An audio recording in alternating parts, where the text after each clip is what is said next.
दोस्तों आज हम बात कर रहे हैं 910 नंबर सब्जेक्ट के आंसर की सेट आपका ए हो, बी हो या सी हो या फिर डी हो। मिला लीजिए आप आंसर्स को। चलिए चेक करते हैं इसके आंसर्स को। ये 70 नंबर का क्वेश्चन पेपर था। 25 नंबर 70 का चाहिए था। 70 में से आपको 40% चाहिए था और 40% होता 28 नंबर। ठीक है, 28 नंबर की आपको आवश्यकता थी। अब चलते हैं, पहले क्वेश्चन से स्टार्ट करते हैं। इसमें पहला प्रश्न कैसा दिया गया है उसको देखिए। यहाँ दिया गया है पैटर्न 36 49 64 81 का पहला पद क्या होगा। आसानी से बता सकते हो। मैंने क्वेश्चन, जब आपने मैथ्स का अगर वीडियो देखा है, ढंग से देखा है, तो आप आराम से इस पूरे क्वेश्चन पेपर को लपेट चुके होंगे। ये है आपका 6 का स्क्वायर, आपको यहाँ पे दिखाई देगा 6 का स्क्वायर। ये है 7 का स्क्वायर, ये है 8 का स्क्वायर, ये है 9 का स्क्वायर। अगला आता है 10 का स्क्वायर। 10 का स्क्वायर होता है 100, यानी कि बी ऑप्शन जो है करेक्ट हो जाता।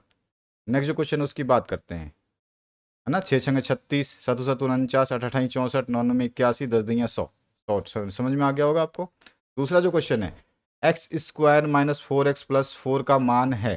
तो इसका मान जो है आप निकाल सकते थे। ये क्या है, a माइनस बी का होल स्क्वायर दे रखा है। a माइनस बी का होल स्क्वायर वाला फॉर्मूला है इसमें, सीधा सीधा लगा हुआ है। मैंने आपको बताया था a प्लस बी और a माइनस बी के फॉर्मूले आपसे पूछते हैं। यहाँ पे मैं करके दिखा देता हूँ। ये एक्स स्क्वायर है, माइनस 4x है, यहाँ पे फिर प्लस 4 दिया गया है।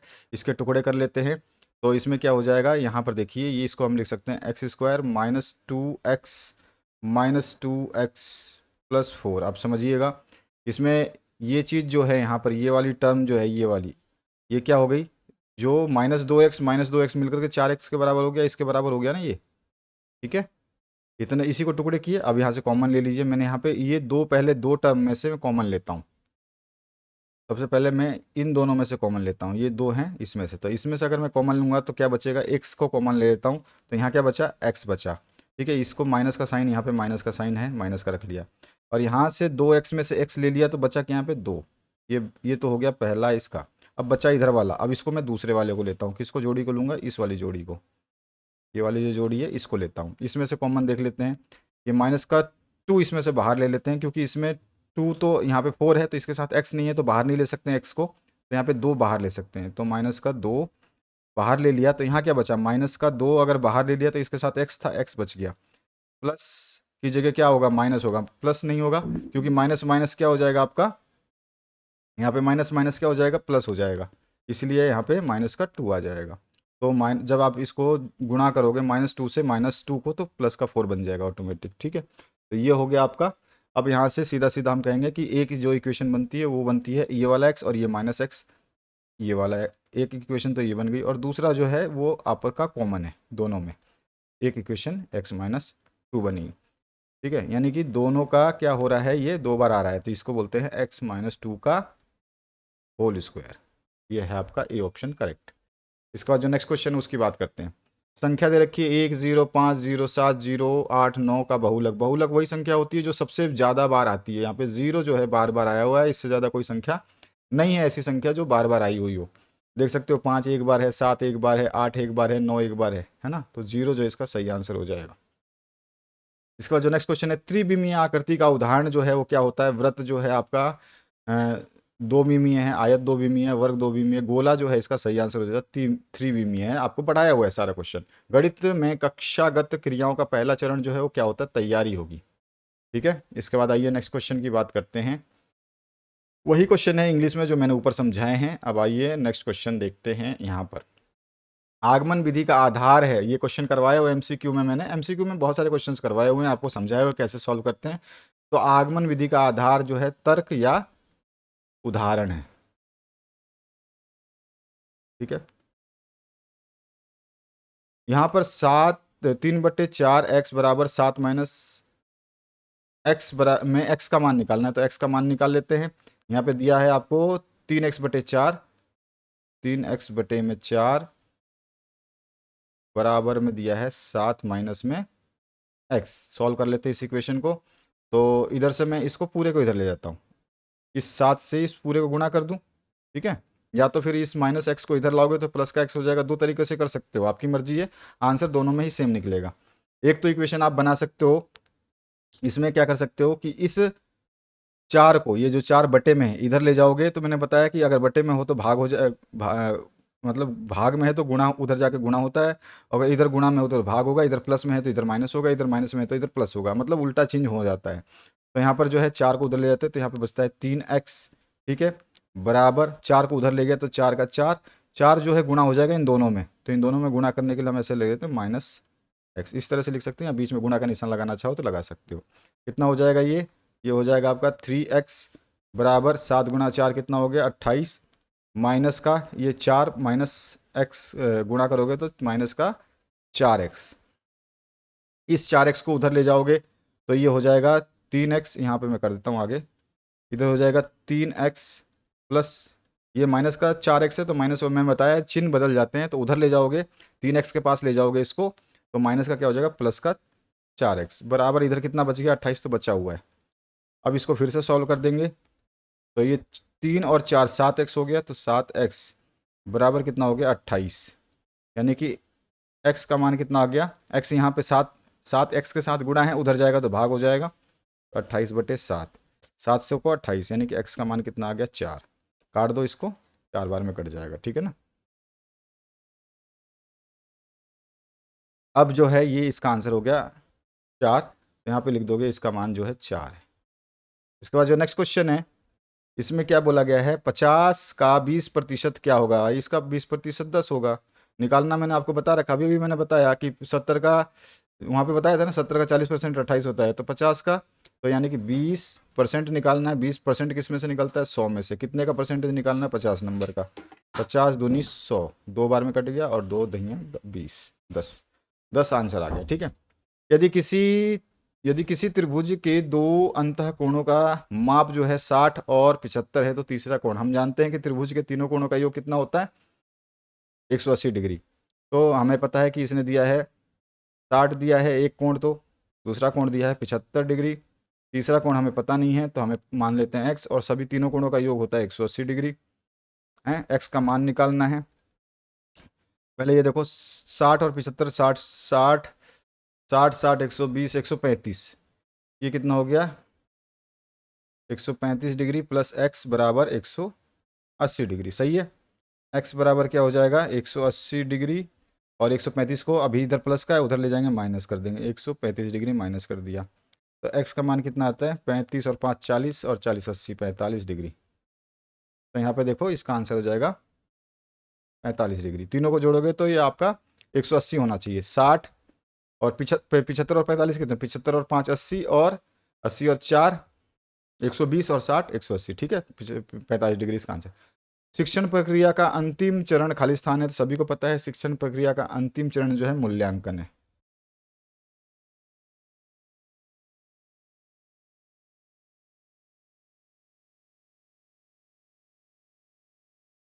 ठीक है मूल्यांकन है। तो ये सारे क्वेश्चंस हो गए, सारे के सारे तर्क तर्क या उदाहरण आता, तर्क लिख देते तो भी सही है, उदाहरण लिखते तो भी सही है, कोई दिक्कत नहीं है।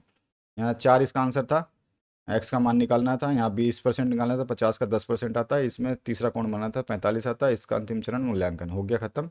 आगे आइए नेक्स्ट क्वेश्चन, ये इंग्लिश में है वही क्वेश्चन जो ऊपर हमने सॉल्व किए हैं।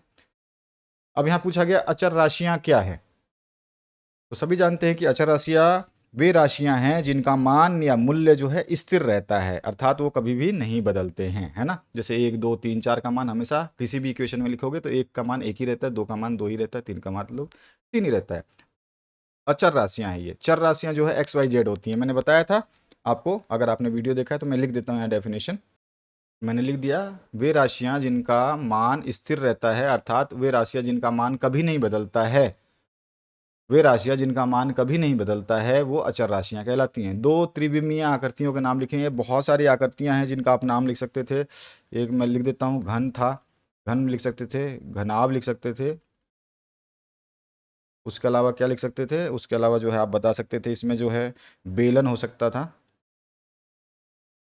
बेलन हो सकता था, शंकु हो सकता था, शंकु, हाँ ये वाला शंकु। इसके अलावा जो है आप गोला बता सकते थे, उसके अलावा आप बता सकते थे पिरामिड, प्रिज्म, प्रिज्म भी होता है, पिरामिड भी होता है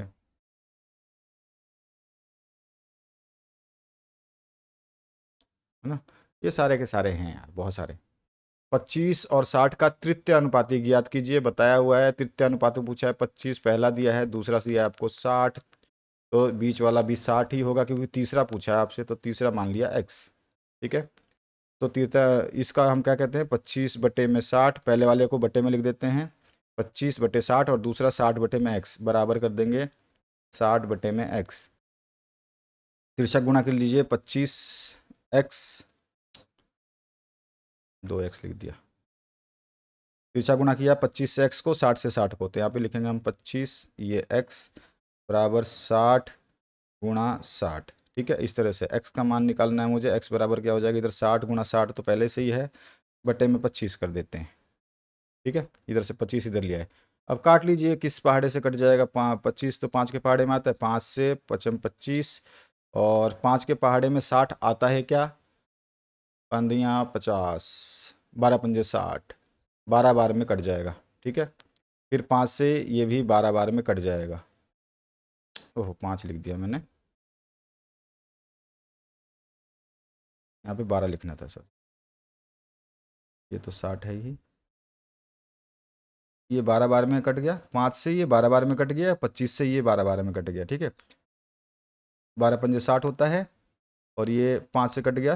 काटना तो आता ही आपको, या 3600/25 कर सकते थे आप, आपकी मर्जी है। कितना हो गया, 12 × 12 कितना होता है, x का मान आ गया 144।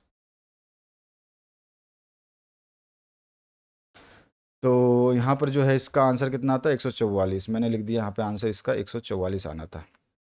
यहाँ पे गणित में मूल्यांकन की 2 अप्रमाणीकृत विधियों के नाम आपको बताने हैं। जो अप्रमाणीकृत विधियां हैं गणित में मूल्यांकन की, उसकी दो, कोई भी 2 विधियां जो है आपको बता देनी थी। इसमें एक तो आता है आपका संचयी अभिलेख,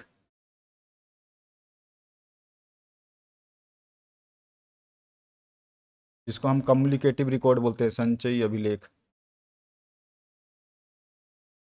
अप्रमाणीकृत विधियों में से है। संचयी अभिलेख है, उसके बाद में समाज मिति है। हम्म,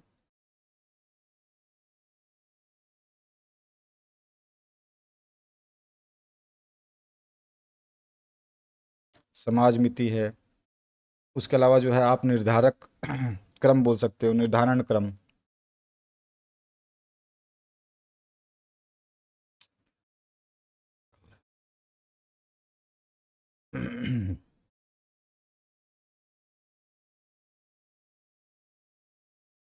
निर्धारण क्रम भी होता है, और सारे हैं, मैं 2-4 लिख देता हूँ ताकि आपको पता रहे। आप बोल सकते हो निरीक्षण अवलोकन भी होता है,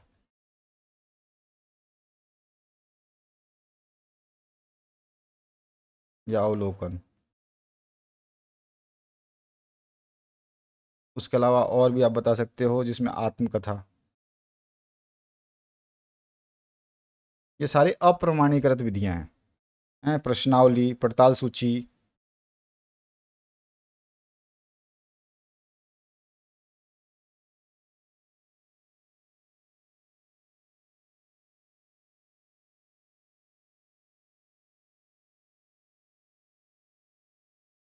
प्रश्नावली, ठीक है, ये सारी की सारी है। रेटिंग स्केल जो होता है, व्यक्तिव्रत जिसको बोलते हैं ना, नहीं निर्धारण क्रम, रेटिंग स्केल, ये रहा। ठीक है, तो ये सारे के सारे हैं, इसमें से कोई भी 2 लिखने थे आपको, 2 पूछा है। प्रश्नों के कोई 2 प्रकार लिखिए, लघु उत्तरीय प्रश्न, दीर्घ उत्तरीय। लघु होता है, लघु, दीर्घ, निबंधात्मक।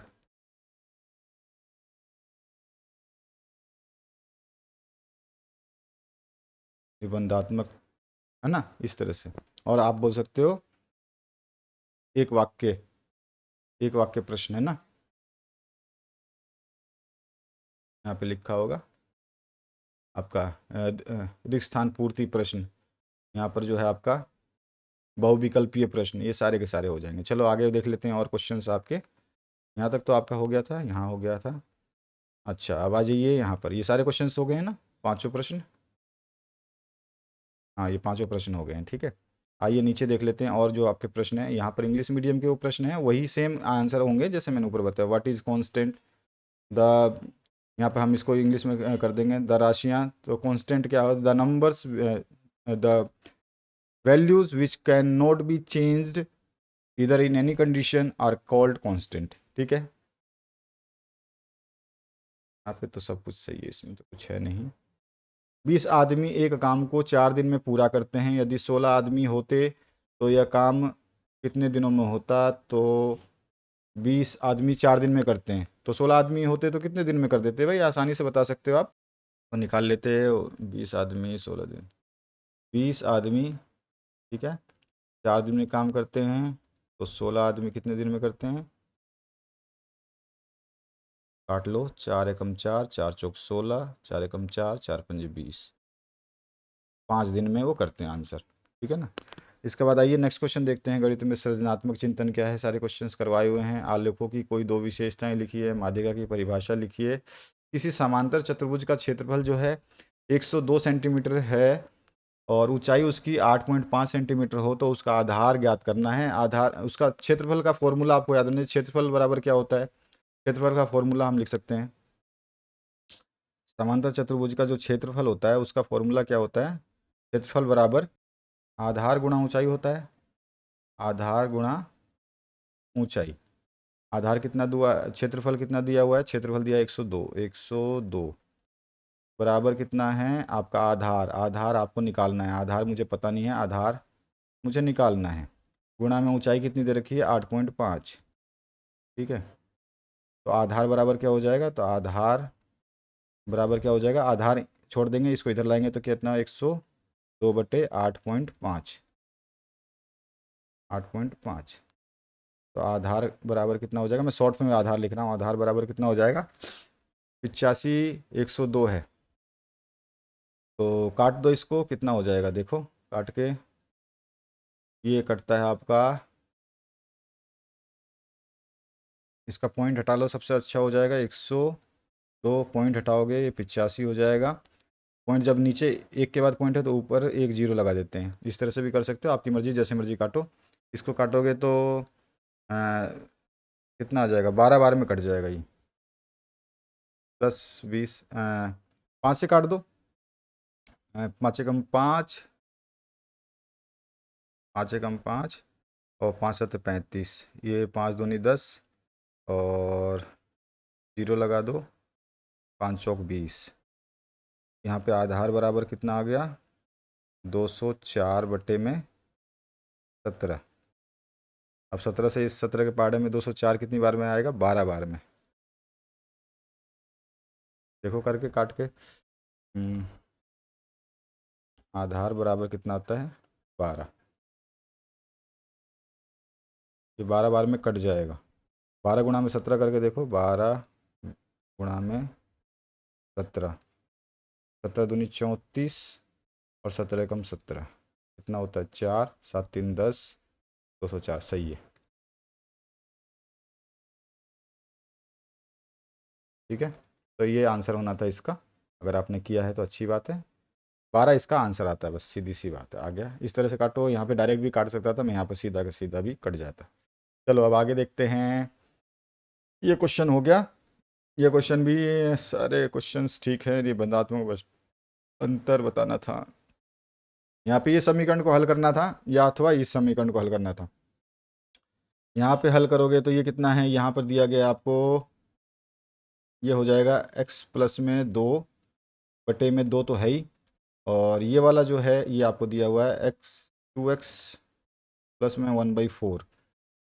तो ये चार, इसका एलसीएम ले लोगे तो ये x प्लस 2 अपॉन में 2 लघुत्तम समापवर्त्य ले लो, तो इसका कितना आ जाएगा? 4। तो यहाँ पे कितना हो जाएगा? 4x प्लस में 1।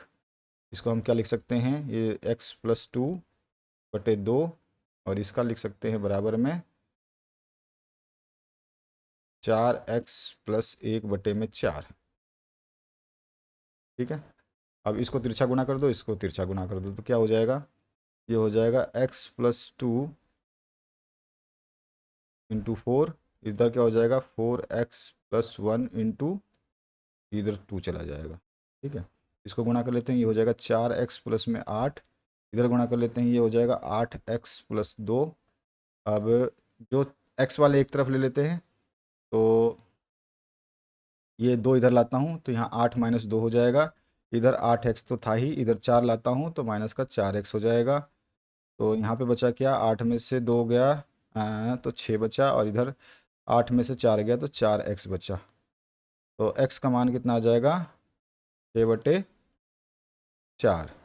काट दो, 2 3 6, 2 दूनी 4, यही आएगा। नहीं, यहाँ पे देखो मिस्टेक हुई है, यहाँ पे क्या हुआ है, एलसीएम ने 4 लिया तो 4 4 दूनी 8 होता है, यहाँ पे 8x होगा, यहाँ पे 8x होगा, तो यहाँ पर होगा ये 8x, ठीक है, यहाँ पे सही करना। और क्या है, कहाँ पे हमने चेंज किया, तो यहाँ पर है 8x, यहाँ पर 8 दूनी 16 हो जाएगा, यहाँ पे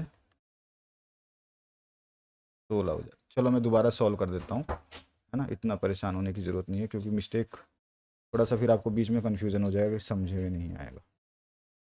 देखो कहाँ था, हाँ, 4 लघुत्तम लिया, 4 दूनी 8x प्लस में 1, तो ये हो जाएगा आपका, हाँ अब हम तिरछा गुणा कर लेते हैं, तो ये हो जाता है आपका x प्लस में 2 इंटू 4 बराबर में यहाँ पर आ जाता है आपका 2 इंटू 8x प्लस 1, ठीक है। यहाँ पे इसको गुणा किया तो हमारे पास आएगा 4x प्लस में 8, इधर आ जाता है 8 दूनी 16x प्लस में 2, इधर x को एक तरफ कर देते हैं, मैंने करा था जैसे कि यहाँ पे 8 माइनस 2 बराबर इधर हो जाएगा 16x माइनस 4x, यहाँ बचा 6 बराबर में 16x में से 4 गया 12x, ठीक है। x का मान हो गया, x बराबर हो गया 6/12, x का मान आ गया 1/2, 6 कम 6, 6 दूनी 12, ठीक है ना। तो 1/2 जो है इसका आंसर आता। अच्छा अभी देखो समीकरण ये दिया गया है 0.625 और 1.2 को हल कीजिए, तो इसको भी हल कर सकते थे। इसमें इन दोनों को जोड़ लो क्योंकि एक जैसी हैं, इनको जोड़ लेते हैं तो कितना आ जाता है, ये हो जाता है आपका 60 और 25, यहाँ पर आ जाएगा 0.85x, और इधर है आपके पास में 0.45x प्लस 1.2, ठीक है। यहाँ पे मैंने इनको दोनों को जोड़ दिया। अब इस वाले को जो जो x वाले हैं एक तरफ ले लेते हैं, तो यहाँ पर हो जाएगा 0.85x माइनस, ये प्लस का है तो उधर जाएगा माइनस 0.45x, ठीक है। इधर कितना रह गया, इधर 1.2 रह गया था। अब ये 85 में से 45 माइनस कर दो, 5 5 कितना बचेगा, 85 में से 45 गया तो 40 40, तो 0.40x बराबर हो गया 1.2, x बराबर क्या हो जाएगा 1.2 अपॉन में 0.40, तो 4 से काटोगे 4 3 12, तो इसका आंसर हो जाएगा 3। काट लो, पॉइंट से यहाँ पे पॉइंट हटा दो, यहाँ पे पॉइंट हटाओ चाहे मत हटाओ, तो 0.4 है, 0.4 को आप डिवाइड करोगे 0.12 से तो 3 आएगा आंसर, तो एक्स का मान जो है 3 आता है इसमें, इस समीकरण में एक्स का मान 3 आएगा। आगे देखते हैं, ये सारे क्वेश्चंस तो ठीक है, पैटर्न वैटर्न मैंने करवाए हुए हैं। माँ की आयु मीरा की आयु से 4 गुनी है। अगर मीरा की आयु अगर x है और उसकी माँ की आयु कितनी हो जाएगी, 4x हो जाएगी, ठीक है ना। फिर उसके बाद क्या बोल रहा है, 5 वर्ष पश्चात उसकी माँ की आयु मीरा की आयु की 3 गुनी हो जाएगी। 5 वर्ष बाद में क्या हो जाएगी, मीरा की आयु कितनी हो जाएगी, मीरा की आयु हो जाएगी 5 वर्ष बाद में 5x जुड़ जाएगा, है ना। उसकी माँ की आयु जो है वो मीरा की आयु से 4, मीरा की आयु से, अच्छा 4 नहीं है यार, ये क्वेश्चन का नंबर है। 5 वर्ष पश्चात उसकी माँ की आयु मीरा की आयु से 3 गुना हो जाएगी। मीरा की आयु से माँ की आयु कितनी हो जाएगी, फिर माँ की आयु 5 वर्ष बाद में कितना हो जाएगी, 4x प्लस में 5। देखो मीरा की आयु x माना था तो मीरा की आयु x माना था तो माँ की आयु जो है 4 गुनी थी तो 4x हो गया। फिर उसने बोला कि मीरा की आयु अच्छा, 5 वर्ष बाद में मीरा की आयु कितनी हो जाएगी, तो एक्स जो मीरा की आयु थी उसमें 5 प्लस कर देंगे, और माँ की आयु 5 वर्ष बाद कितनी हो जाएगी, जितनी आयु थी उसमें से 5 प्लस कर दिया। आगे क्या है, बोल रहा है कि 5 वर्ष बाद, तो 5 वर्ष बाद जो है क्या हो जाएगा, उसने बोला है कि माँ की आयु, जो माँ की आयु है, ये वाली माँ की आयु जो है वो मीरा की आयु से 3 गुनी हो जाएगी। तो यानी कि ये बोल रहा है कि माँ की जो आयु है 5 वर्ष बाद, माँ की जो आयु है अभी कितनी है, 4x + 5, ये हो जाएगी मीरा के आयु की 3 गुनी, तो 3 गुनी हो जाएगी मीरा के आयु की। ये हो गया समीकरण। अब इसको सॉल्व कर लेते हैं। तो ये हो जाएगा 4x + 5 बराबर 3 × तो 3x प्लस में 5×3 = 15। तो यहाँ पर जो है आपका x वाली एक तरफ ले लेते हैं, तो यहाँ पे 4x है, इधर से -3x इधर आएगा, तो ये माइनस का 3x हो जाएगा। इधर तो पहले से 15 था, ये 5 को उधर ले गए तो माइनस का 5 हो जाएगा। यहाँ पे x का अगर मैं माइनस करूँ तो यहाँ पे x आ जा रहा है, 4x में से 3x गया x, और 15 में से 5 गया तो 10। x मतलब मीरा की आयु 10 है, तो माँ की आयु कितनी होगी, माँ की आयु कितनी हो गई, 40। ठीक है, तो ये इसका आंसर हो गया। x मतलब ये मीरा की आयु है, मीरा। ठीक है, वो तो समझ ही गए होगे यार इसमें क्या लिखूंगी। ठीक है, 40 और 10, 10 और 40 इसका आंसर आता है। अब देखते हैं, सामान्य समीकरण रैखिक समीकरण बना के हल कीजिए। करवाए हुए सारे क्वेश्चंस हैं यार, एग्जाम्पल ये न्यूमेरिकल तो सारे करवाए हुए हैं जितने भी हैं, और यहाँ तक कि बड़े प्रश्न भी। एक कक्षा के 10 छात्रों का प्राप्तांक है, माध्यिका ज्ञात करनी है, कोई दिक्कत नहीं है। इसमें सारे को पहले से डिसेंडिंग ऑर्डर में अरेंज करो। सबसे छोटी संख्या कौन सी है इसमें से, 26। 26, फिर कौन सी है, 26 ले लिया, 26 के बाद में 32, 32 के बाद में 40 के बाद में, 40 के बाद में बड़ी संख्या क्या है, 45। 45 के बड़ी संख्या क्या है, 54। 54 दो बार आया हुआ है, 54 फिर 54, 54 भी हो गया। अब क्या बचा, फिर 56, फिर क्या बचा, 56 के बाद में 68, 68 के बाद में 78, 78 के बाद में 80। कितनी संख्याएं हैं भाई ये, 1 2 3 4 5 6 7 8 9 10 संख्या, 10 संख्याएं होती है। जब मैंने कहा था कि बराबर की संख्या हो जाए तो हम सूत्र कौन सा याद यूज़ करते हैं, n/2, n/2 एंड n+1/2, है ना। इसको प्लस कर लेते हैं, तो n/2 जो देख लो, n/2 प्लस, थोड़ा सा ध्यान रखना, प्लस को लगाते समय ध्यान रखना भाई, यहाँ पे गड़बड़ हो जाती है बच्चों से।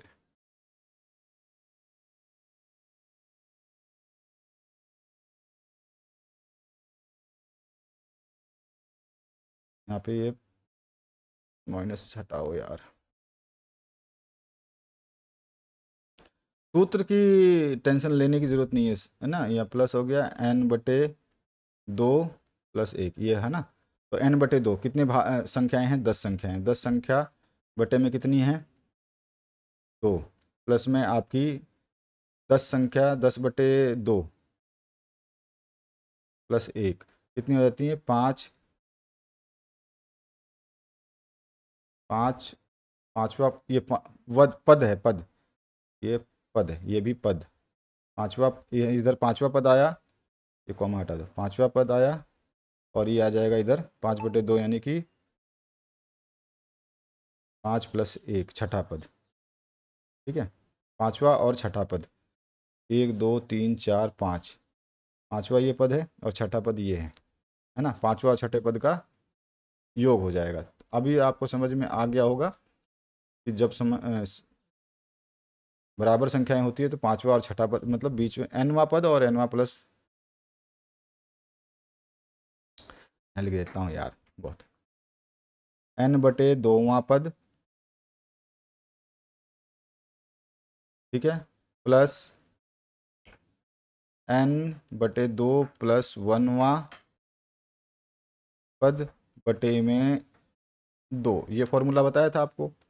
n/2 यानी कि पूरे पद कितने हैं, 10, 10 पद हैं, 10/2 कितना हो गया, 5, पाँचवा पद कौन सा है, 54। ठीक है, n/2 अभी 10 आया था, प्लस में 1 यानी कि 10, n/2 कितना, n/2 5 आया था, 5 प्लस में 1, छठा पद भी 54 है, प्लस 54/2, 54 कितना हो गया, 108, 4 4 8 5 5 10, 108/2, काट दो फिर से 54 ही आएगा, आंसर आया 54, कोई भी 54 ले लो।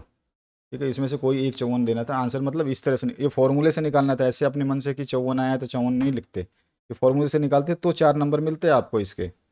ठीक है, 4 नंबर लेने के लिए फॉर्मूला, n/2वां पद, n/2वां पद कितना होता है, 10वां पद, मैं यहाँ पे लिख सकता हूँ 5वां पद, यानी कि यहाँ पे लिखूंगा मैं 5वां पद, प्लस में n/2 तो 5वां है ही, प्लस में 1 तो छठा पद, 9वां पद बटे में 2। ठीक है, तो अभी 5वां पद ये 54 है, छठा पद जो 54/2 कर दिया, तो ये आंसर आ गया। आगे देखिए, द्विविमीय त्रिविमीय आकृतियाँ बताई हुई है, 4 ज्यामितीय आकृतियों को कुल खींचे जा सकने वाली सममित अक्षों का प्रदर्शन कीजिए, करवाया हुआ है ज्यामितीय आकृति वाला, लास्ट क्वेश्चन था, लास्ट या सेकंड लास्ट मैंने नोट्स में करवाए हुए हैं अपने वन शॉट वीडियो में। गणित शब्दावली अवबोध और शिक्षण अवबोध विकास के लिए स्थानीय अधिगम सामग्री का उपयोग बता दिया है, कौन सी अधिगम सामग्रियाँ योग करनी है आपको। गणित में रचनात्मक चिंतन बताया हुआ है, गणित में सृजनात्मक चिंतन, वेन हाइलिस द्वारा ज्यामितीय चिंतन के स्तरों का वर्णन करने को बताया था, 5 स्तर थे, 0 से लेकर 4। त्रिभुज की सर्वांग समता और समरूपता का उदाहरण सहित स्पष्ट करना है। गणित में संप्रेषण, गणित की अवधारणा, एक गणितीय अवधारणा को देखिए। तो इस तरह से ये बहुत अच्छा सिंपल पेपर था, मैंने जो करवाया उसमें से सारे क्वेश्चंस आपको देखने को मिले, जिस तरह से अगर आपने वीडियो पढ़े होंगे, मेरे न्यूमेरिकल समझाए हुए समझे होंगे, तो आपका पूरा आंसर सही होगा। Thank you very much, have a good day.